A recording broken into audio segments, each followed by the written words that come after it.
fanda kimia zama muda Congo Réel TV, c'est moi votre simple servante, c'est Fora Sindel la belle. Kakandenge Charlie Chamuna Lobaka avec notre guide, le boss Alain Chamuna. Les lots toyé pas ya papa Mayala. Kakandenge toyé ça qui bino tokoya. Vraiment le lot toyé penza sur le terrain to kitina ndaku toyeba longo na bino balanzi ya Réel TV. Papa na biso Mayala azanani. Azo sala nini abongisi libiso awana azokota balanzi kaka ndenge nalobaki ete papa Mayala ye moko azali sur le terrain na bakestion na bino bopesaki ngai lelo naokitisa ngo liboso ya papa Mayala. Papa yango bonjour papa Mayala. Bonjour maman. Ok, lelo balanzi nyonso to bana poto bavandi bazotala Sephora Sindani kaka nde na prometaki bango nalobaki nakokutana na papa Mayala na memela bango mipikwa bakestion bapozaki nga nalobi nga moko nakokoka korepondre oyo te fona benga ye moko papa Mayala kaka nde basengaki yango nakoye mpenza kokutana na yo. Papa Mayala lelo toye epai na yo omeka mpe koyebisa biso mpo sango na yo na poto kunezaka yo na yo. Siko to ngito uyebisa biso papa Mayala zanani auti wapi abimeli wapi pour autre m'a dit quelque part to kama benga petit Patrice ya solo penze za yeto yeto to ngito yeba o so se biso na et le mona bana poto ba dai problème. D'abord merci pour le déplacement la bino aussi ka boeti et pas la pour moi, merci pour la considération. Bon, frère Mayala, frère Mayala, un frère chanteur, prédicateur. Et voilà, ceux qui et petit Patrice, c'est par rapport à la foi, où nous avons soumis, nous avons eu ils allaient y voir, il y a papa Patrice, il y a un petit Patrice. Mais là, on est les serviteur de Dieu, chanteur, prédicateur, et voilà. Donc, j'ai pas vraiment grand chose à moi. Je suis là, je suis marié à une très belle femme d'Alvanie, Tima Mayala. Et puis, j'ai déjà un enfant et Dieu nous a bénis. Et bien précieux à Tibou Mayala précieux, notamment dans un PAM. Voilà, donc c'est un peu ça. C'est un peu ça ma vie. Vraiment, papa Mayala, balanzi, balingi bayeba. Ozalaka na papa Patrice boye musoko bovanda kisika moko boyebani yondo la kisa musique yenda la kisa yo to ndenge ni tolanda. Oui, c'est mon papa, c'est Merci. Amen. Mwana oyo azali koyemba lokola papa Patrice pe. Bisika mingi soki nazate mbala mususu natindaka ye. Amen. Natindaka ye. Ayemba. Ok. Muke. Toke. Muke kaka.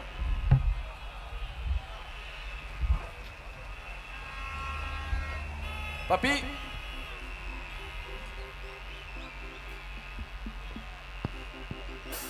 Noki.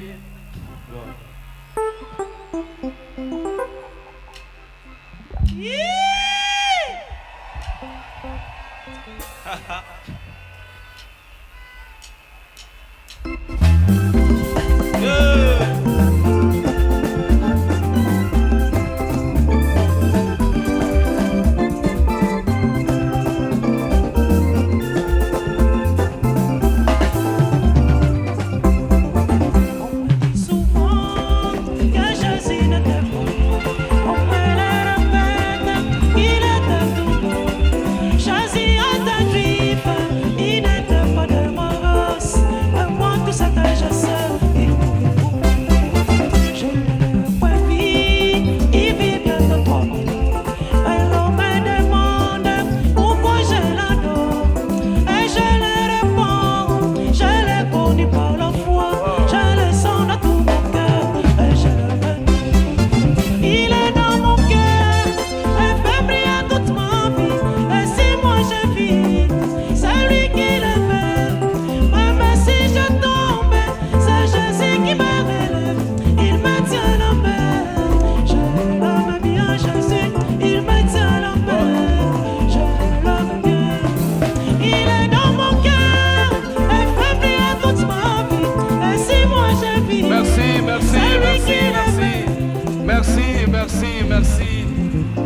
Merci.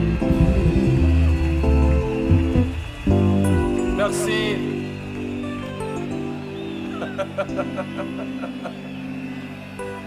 Ouais, yaka na invitation na kotinda ye akoya na église koyemba. Selon na pasteur, soki bozana posa na ye na kotinda la bino ye na église. Amen. Et ça juste kotel sabino et que Papa Patrice Ngoyi Musoko, nous avons la grâce qui a zana bana pe bazoko yemba lokola ye. C'est vraiment un père pour moi, frère Patrice, que je salue déjà. En passant, je salue le frère Patrice et notre maman Esther, les enfants. Et puis l'église Mon Âme l'Éternel, nous surtout. Et pas vous en Belgique, en France, en Afrique du Sud, vraiment. Nous avons pas l'église surtout à Mon Âme l'Éternel. Voilà. Donc le frère Patrice c'est un papa pour moi. C'est vraiment un père pour moi. Donc je suis avec lui beaucoup de temps. Et d'ailleurs, mon enfant a été béni là-bas. C'est lui qui a béni mon fils. Donc c'est vraiment un papa pour moi. C'est vraiment un papa, c'est lui qui m'a encadré, il m'a présenté, il m'apprend jusqu'à maintenant. Donc je continue toujours à apprendre. Je suis papa chez moi, mais chez lui je suis toujours fils. Donc c'est vraiment un papa bien. Voilà. Vraiment. En tout cas, papa Mayala, ndenge bana balandi na ngai balobaki na tuna ya mpe kaka nazaka na kati ko tuna. C'est que tout le papa Patrice Ngoyi Musoko aza père spirituel na yo. Non, le père spirituel non. Bon, il y a une très grande différence. Moi, j'étais allé chez le frère Patrice, j'étais déjà chrétien, serviteur de Dieu, prédicateur. Tu vois, chez lui, parce que j'avais reçu cette grâce-là, il y a Yemba, la voix Nengemona Yaye. Et après, conseiller Nangaï, papa Nanga, parce que c'est lui qui est mon premier conseiller. Pour l'encadrement. Parce que, ce moment ça la économie, on aura monté ça l'économie avant et pas éduquer moi donc c'est mon père, mon papa côté à Oyemba, tu vois, donc il est quand Dengaï, il y a Tony Belé à vie surtout, il y a le ministère paix, donc voilà. Donc on me dit le père spirituel, donc tout ça avoir une différence soit les Belé. Le père spirituel, moi j'ai mon église, j'ai un père spirituel, mais il faut pas dire c'est mon papa. J'étais au Kabela pour mon pour mon cousin Yamanga tant que Mayala, voilà, je dois tout dire. Voilà. Donc il est vraiment un père pour moi. Voilà, c'est un peu ça. Ok, Balandi, na isaki bino beaucoup za décider, wana naza vraiment makolo na kati ya ndako ya papa Mayala. Bakandi na isaki bino na kotuna mituna na bino nyonso oyo bolobaki ete na tuna. Yango nazali kotuna vraiment. C'est que papa Mayala zo na ye déjà baptême toloba. Ah. On est amis tuna ba isaki na tuna fona tuna. Yango nazo tuna. Déjà zo baptême. Quand ça année nazo baptême. Nazo ka baptême na 1998. En 1998. Ah. Donc en 1998, j'ai eu baptême. Okay. Donc moi, j'ai eu baptême, j'avais encore, je petit. Même pour prêcher la parole, j'ai prêché, j'avais 14 ans. 14 ans, j'ai prêché déjà à l'église. Okay. Tu vois, mais quand tu vois, donc j'ai déjà été baptisé. Comment un chrétien, bon, je ne sais pas, mais j'ai déjà été baptisé. Je ne vais pas trop entrer là-bas, mais je suis baptisé. Donc en vrai, papa Mayala est chrétien. Papa Patrice Ngoyi Musoko, mais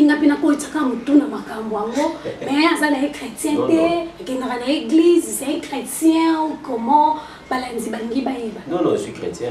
Je suis chrétien. Avant même de chanter, avant même de prêcher la parole, je suis chrétien. C'est-à-dire chrétien, oui. Depuis Kala, je suis chrétien, je suis resté chrétien et je compte rester dans l'idée à Oubimati.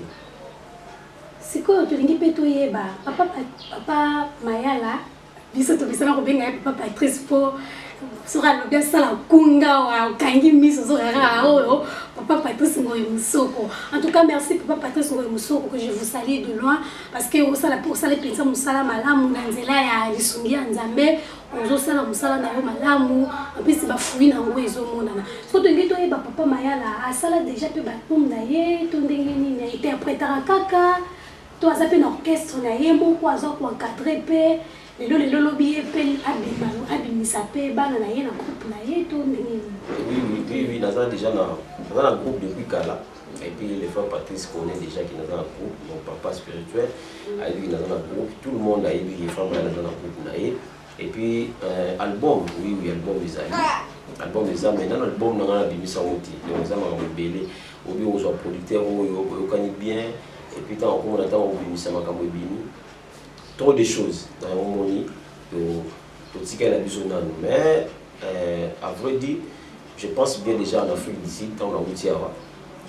Concernant l'Obeta, il met l'image, qui a joué, a dupliqué, il passait des mots, il y a première fois l'album, il m'a dit en Afrique d'ici, gloire à Dieu pour c'est également pour en Afrique d'ici, pour le baguer comme ça dans le Congo, pour la Congo, on habite dans le Bissau, puis dans le monde entier. Et ça là pour la confirmer à l'Afrique d'ici. Mais album Ezali, s'il y aura quelqu'un à Ouzouaro, je serai vraiment ravi. Je ne suis pas aussi pressé. À oublier ça parce qu'il y a des Zala qui n'ont pas ça qui n'ont album faut bima dans moyen ils aussi n'ont pas moyen il faut que ça on va payer ça moyen et façon que aussi ça m'a camoué surtout là les gens me demandent trop la table de donner l'album on va pour cela vous donner bien ma camoué si bien voilà mais cette fois-ci je ne vais pas donner la date mais je crois que sur une amour d'amour qui est prêt je peux le dire mais album les en amour déjà album les alliés. Vraiment, on sait que papa Mayala a déjà bêta un concert de Jobeta. Un concert rebelle. Si on a bêta mon kefo d'attendre 12 ou a bêta un concert rebelle. Kaka na kin. A bêta un concert rebelle. Non, on a bêti. Ah, na pototé. Non, on a kenda pototé. Non, on kenda pototé. On a kenda pototé na bêti. Moi c'est la ligne, faut se toyer puis ça déjà en foot et ça la bosse que déjà qui a ressemblé à non, yo non té. Non, on a kenda pototé. Bon, ma plus maintenant des visas. Ma plus maintenant visa to yonde li titi na mi. Éviter si la simba la titi to.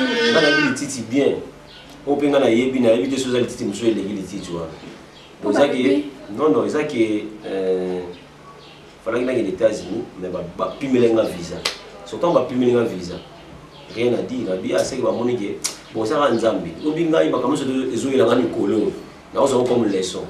Quand on va plus les visiter les États-Unis, là, pasteur Bensenga, pasteur Shunda Okonda, je les salue déjà, à partir des États-Unis, église Open Door. Je vous salue au nom de Jésus. Zamba Moulabino, vraiment. Donc, c'est ça. Nous avons comment pototé, nous avons pototé, mais on va aller par la grâce de Dieu pour prêcher la parole et puis chanter pour la gloire de Dieu. C'est pas aussi grave que ça. C'est pas aussi grave. Ça peut être, on était. La Bible dit cherchons premièrement le royaume et la justice de Dieu. Et le reste on est intérieur. Et le reste. Moto Nanzambe. Ah ouais, bana. Balanzi ya réel TV kadé na bisa kibino cœur. Boko zwa biya no na question nyoso to boloba ki se fora sindani molobeli mwabino. O bino bosenga ga kende na mituna. Yango na ikina mituna na ngai vraiment. Yango epa ya papa Mayala. Sko papa Mayala. Balanzi ya réel balinga mingi kuyoka. Solo libre ici, mais yoka est-ce que vraiment et ça y est tout y était pour mon ado et battre Nicolo nouveau marié je ne sais pas moi donc nouveau marié plus d'une année déjà là sous nouveauté une année vous allez et plus d'une année va me passer à 6 mois bakabwani donc bon bah quand ma photo bah mon Nicolo yo allez éviter bon et battre ça y est tout était mais bon découvrir encore la voix pour voir qui jamais se fera la belle on les gabongo sans pour autant papa Mayala to comment voix pour ta la frère Patrice il est fort parce que les loyo parce que ça papa Mayala pour voir Seigneur m'appelle prends ta croix wow et viens sur moi je réponds sauveur fidèle mais voici je suis en toi jusqu'au bout, je vais te suivre dans les bons et mauvais jours. Je veux être comme Jésus, oui mon sauveur. Je veux être comme Jésus, toute ma vie. Banimi na kolo Yesue, ni bota na bana zambe, otambola na moke binyoso, elobaki kolo masia. Voilà.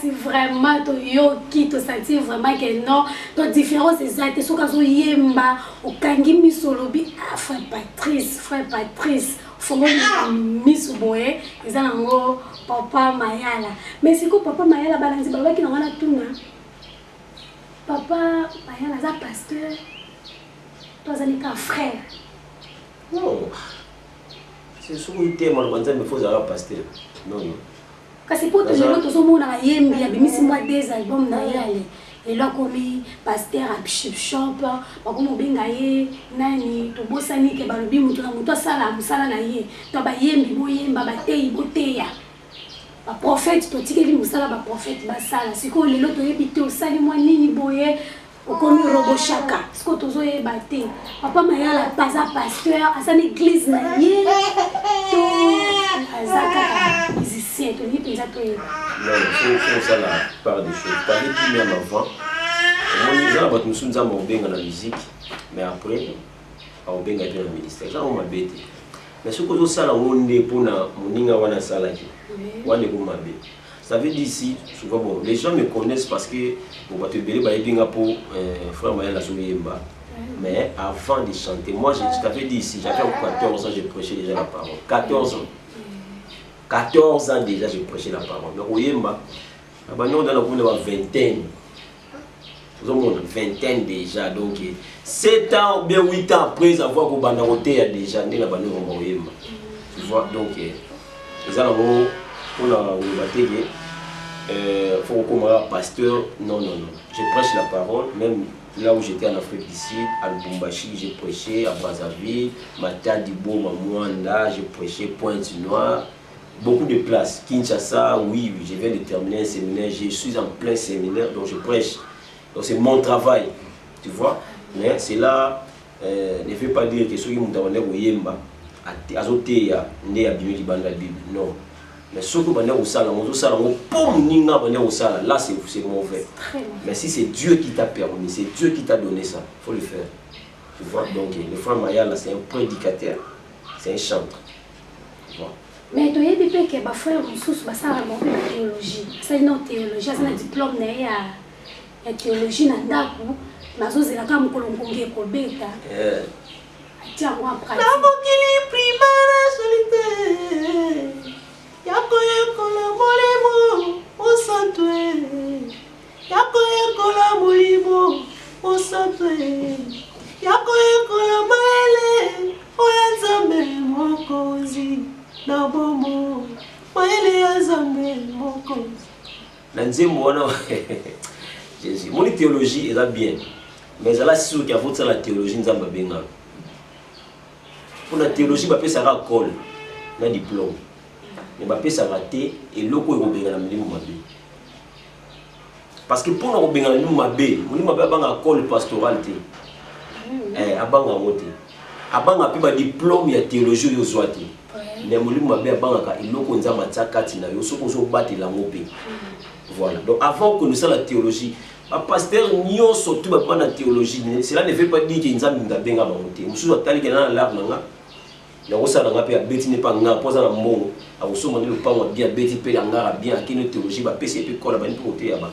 mais na place moko molimo moko eto sa théologie te moni muto asala Peugeot so ka tali Peugeot le biki Peugeot les sala makele le boy pièce et bébeza o ko tati mete po muto yebiso na nsu mais c'est Peugeot yemo ka yebi ba pièce ni atana kati ndenga mo na Bible pour na côté ya Bible bien eza théologie te il faut ça na mutu o inspirer la Bible comme on est molimo santo nzoko na théologie ba pesa molimo santo ba pesa ra col donc théologie ça au moment ba expérience ba to mususu place ba mususu ba koyaki ba pesa mo expérience ba historique ya Bible oye ba mo ozomona mais molimo santo te mais sois sûr que avant kende na place wana nzambe fois benga wana abiki na benga mona o na ponai na ko kende théologie te pour comme un pasteur pour nous na pomai là pour na wana na osala théologie te pour na bongo non grâce à la théologie te na ebi que kotanga ba cours biblique na kenda mais ko za diplôme en théologie na ko ma pasteur na théologie na nité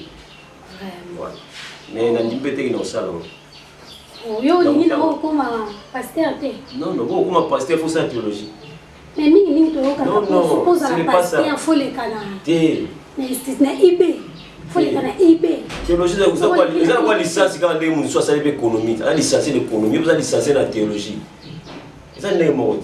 Juste to kaka comme pasteur. L'esprit, c'est l'esprit qui vivifie les écritures. Théologie c'est l'écriture. Oh atangela wapi? Nani ndala kisaka ya comme pasteur. Ah. Bon, je ne suis pas contre tous ces gens-là au bassin de la théologie parce que moi aussi je sais qu'un jour peut-être nous allons ça là. Mais je suis clair que ce qu'on nous a la théologie, pour qu'il y ait comme ça pasteur éthique. Vraiment. Mais ce qui nous a bengayo et a dicté ça la théologie, c'est toute ta formation, fais-le. Et vous aidez au pays de ma camusue belé à vie. Mais ne le fais pas. Il y a un homme de ça là qui y a un homme sur le sale, il y a un homme au sté, il y a té, au sale, on s'en mettait à l'hôpital.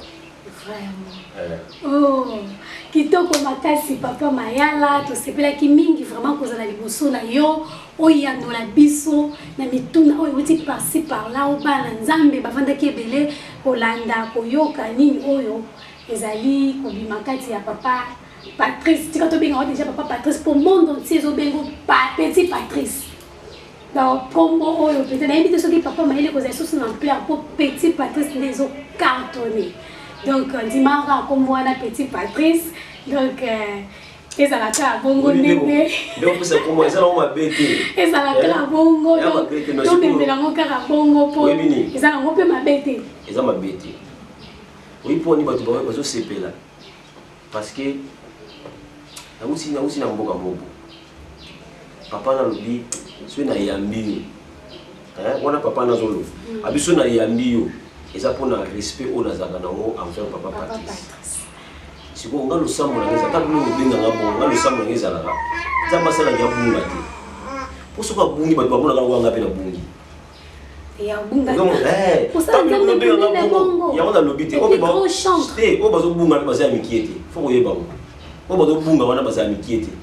Il y a donc moi, quand vous m'appelez comme ça, donc c'est que papa Mayala ça bateau bazo bunga et puis moi bateau bazo bunga vraiment.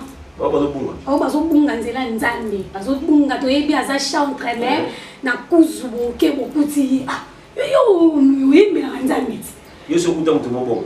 Bele to kuta na bango. Ngeti nani yo kuta. Bele. Moi ngeti ngai ko. Moi je suis contre tous ces gens. Bele. Ba de moi aussi. Donc quand tu n'as pas tout plate vision yebi. Ayebi to kutana no. To yebi bele wana pona tanga bakombola bango te to yebi bele baza pe bola na ba yebi. Bon, eloko nini obino bosala po boyede ndeko wana. Omoni ngai personnellement. Obi remère mo bimaka na Kinshasa wa.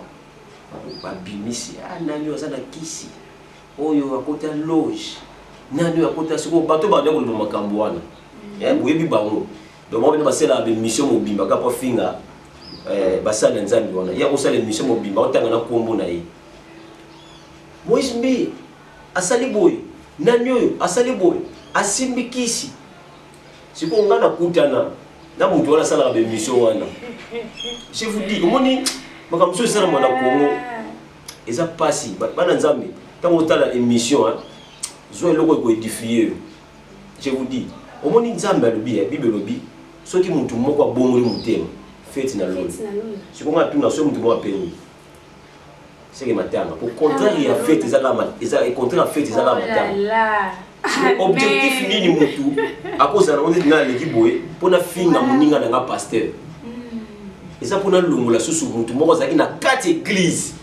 Na yini sa musala nzambe wana, c'est-à-dire a longo na bunzambe pour kende azonga na mukili. Siko yom do sali makamona pour mutu na longo. Au salisi fête na lolo ou bien au salisi matam. Na mona siko ndeko wana ou asala be mission wana. Je vous dis je suis devant Dieu pour nous ça les missions ensemble. J'ai vu ses frères. Le papa posa libre. Les missions mona kendo ça na site moko boika. Mona tanga site ngo ezate ko bato ba oyeba kaka. Na mona frère ndeko wana bo évangéliste ndeko.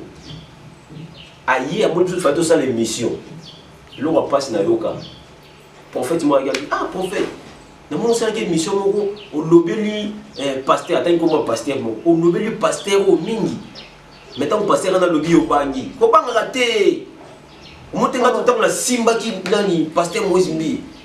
Maman au succès dans quel ni mati. Nga bien bon. Donc c'est que ça là ne boit pas au succès. Nga je vous dis ma main au ciel. Donc à ça là makambo pas au succès. Donc au finga nyoso a fingi bato. Ko makambo so doit bimisi ba signo. Nyoso doit sali ko pas au succès. Mais je vous dis ce qui est Nzambe, Nzamba pas moulaye. Mais si seulement pas au succès. À ça temps le kambo na fina épée. Tala moni défaut zo pesa nga lelo. Ngana ko sana défaut wana. Mais o yo sana ngoza plus yanga. Les enfants de Dieu, quand tu suis une émission, une parole de Dieu, c'est pour édifier. Amen. Ce n'est pas pour te faire fuir la parole de Dieu. Ni pour initier au monde. Ya wonza pas moi. Apa mo la bilone bolu kanga na moni ka ke lelo zali kara émission mo ko non pas mo la bana nzamba. Nzamba pas mo la. Papa Colochène. Papa Alain. Papa Alain. La maman, la princesse. La princesse Charlie. Zamba Pamoula Bino ya mingi. Je suis sûr que dans ce moment Bino dans nos temps, à moi 30 minutes à côté à chaque fois la chaîne au PK. On a ça la chaîne sur na boya qui dans le monde d'amour, chaîne on a ça là. Chaque fois tout est à table dans Zamba Banzami. Bon.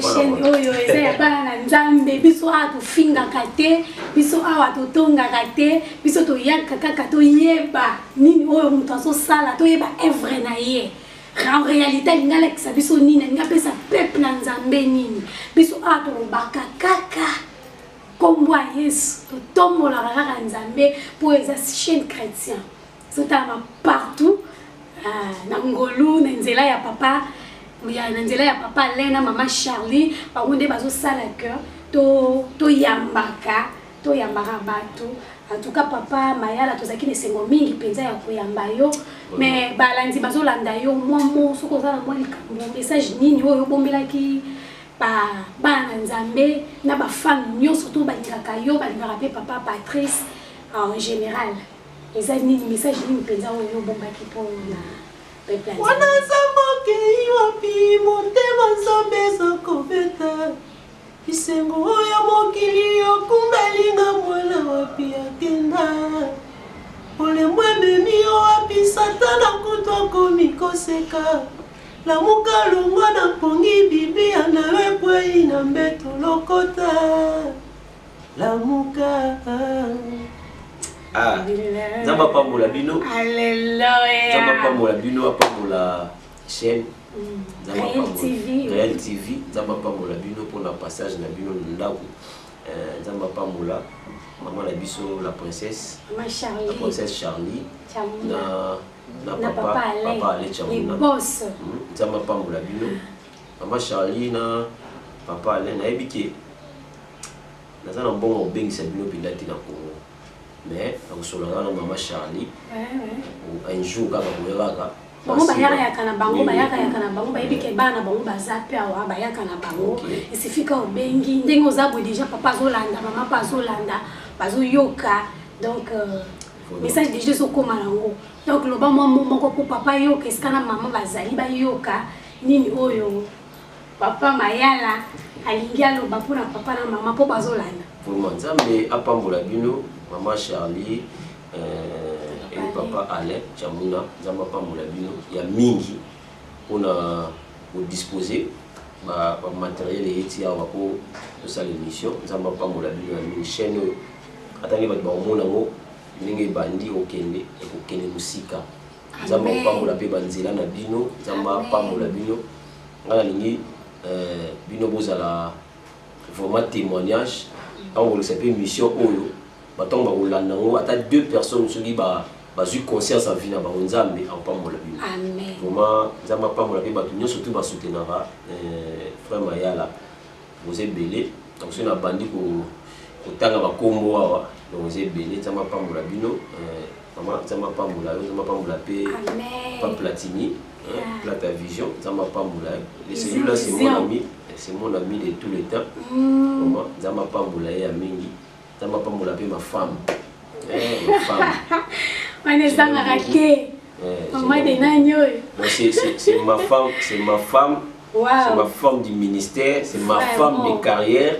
C'est ma femme de tout. Dans sa femme. Oh, wow. Maman Galvani Timba Mayala.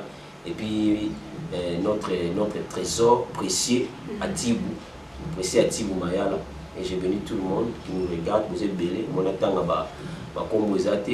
Je dis encore un grand merci. Si vous voulez bien contacter le frère Mayala, mon numéro c'est le 089, donc plus 243 89 79 78 484. Plus 243 89 79 78 484. Donc voilà. Donc il y a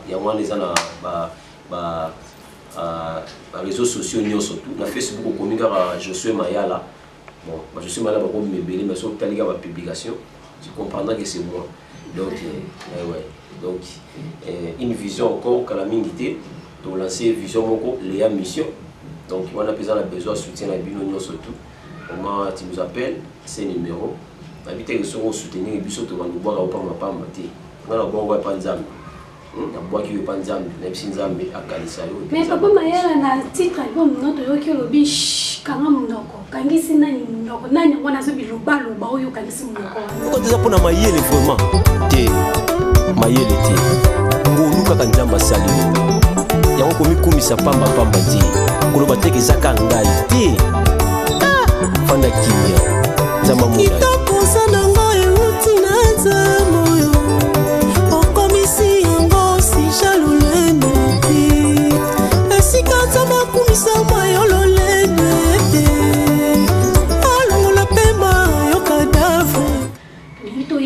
Nani des fois kanga munoko faut battre miso faut ba kanga minoko parce que yo plutôt kangisi nani na pour ça na ba kombo na kitoko sana ngoyo utina nzambo wow ya komisi yango si jalolendo nesika nzamba kumisa moyo lofundwe soki nzambe olongoli pembo okomi cadavre nzembo moyo ngona nakanisi mutu moko te muno nabikaka pardon fanda kimye nyoso zana ngoyo utina nzambo nyoso zilelo ezasena ngolu.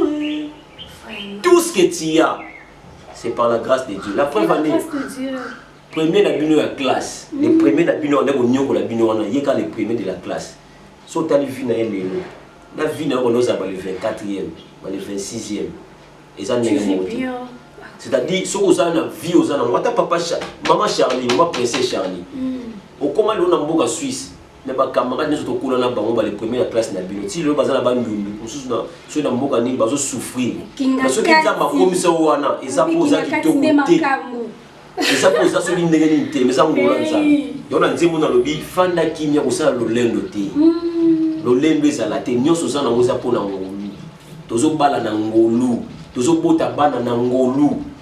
Nyos to saliza na ngolu eza na ba jeune fille o basala mobulu te mais akoti na ba libala o bota mais ba jeune fille musuba longola ba zema ta nefu libanda mais akoti na libala zo bota. Là c'est une grâce de Dieu. Donc tout ce qui s'est fait dans nos vies c'est la grâce, c'est le titre de cet album. Fanda kimia.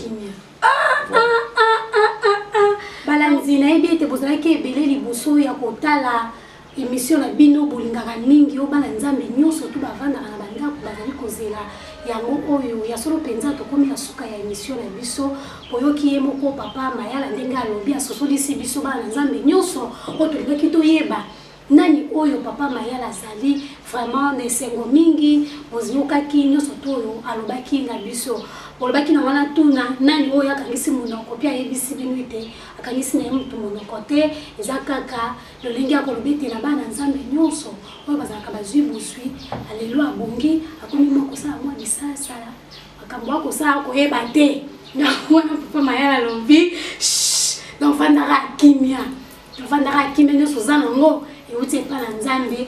Donc tout ce que tu as c'est la grâce de Dieu. Donc eza ngolu ya nzambe toni ya yango te tona yango kotombola mapeka te tosalaka ndeti mama Charlie na papa Alain baza nango mokondima te baza nango bango bozwi na bango batia yango na misala ya nzambe kosunga bato. Donc yo mpe soko kolanda les boss ezala bien makasi et pourquoi pas kosala nde moko na mama Charlie maman ya bana o bana bazozela obana bazelaka makambo nyonso tout oluka je dis sokomi pa maman Charlie en tout cas nzamba pambola.